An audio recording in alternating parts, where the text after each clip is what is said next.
Bonjour à tous et bienvenue dans cette petite vidéo en fait qui devrait être relativement courte. Comme la miniature l'indique, de la démonstration théorique à la démonstration pratique. Alors, les deux vidéos qui viennent de venir parlaient des déformations du bois, etc.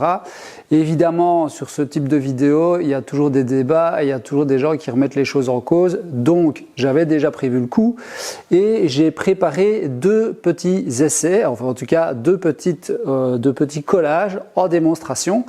Comme j'avais des plateaux à faire, qu'est-ce que j'ai fait? J'ai refendu des planches que j'ai disposées d'une manière correcte et disposées d'une manière incorrecte.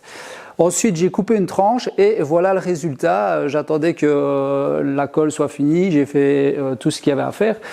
Et donc, vous allez remarquer qu'ici, sur la première tranche, les collages ont été respectés, le sens des fibres, et pourtant, c'est quasiment que du DOS, puisque certaines personnes auraient tendance à dire oui, alors ça va faire des vagues, etc.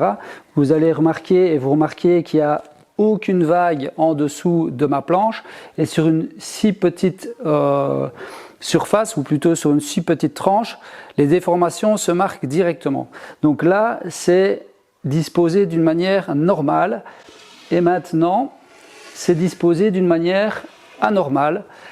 Il y a une partie également en quartier, donc pour vous démontrer que le quartier ne fait pas tout. Donc je vais vous faire une petite, un petit gros plan pour que vous puissiez voir les dispositions et voir les déformations. Comme ça, vous pourrez remarquer que si vous respectez l'essence des fibres telles qu'elles ont été expliquées, cœur contre cœur, dos contre dos, et insérer dans le cas échéant un quartier pour stabiliser en respectant toujours le sens des forces, vous n'aurez normalement jamais plus de bricole, même si on sait que le bois est une matière vivante et pourra toujours se déformer des fois d'une manière imprévu.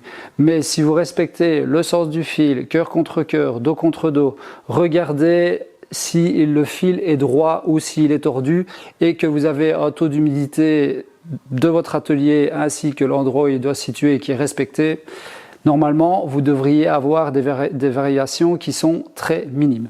Voilà. J'espère que cette démonstration vous aura convaincu sur les deux vidéos précédentes. Je vous dis déjà, d'ici quelques jours, on m'avait demandé une vidéo sur le plaquage de stratifié. Ça y est, elle est montée et vendredi prochain, donc elle tombera dans le cours de la semaine, et vendredi prochain, une nouvelle vidéo sur la réalisation de la table. Donc j'ai commencé, enfin j'ai fini, j'ai quasiment terminé. Il me reste juste les assemblages à faire au niveau des plateaux et des tiroirs. Mais c'est terminé. Voilà. Donc je vous souhaite un bon dimanche et puis je vous dis à bientôt pour de nouvelles aventures. Salut, salut!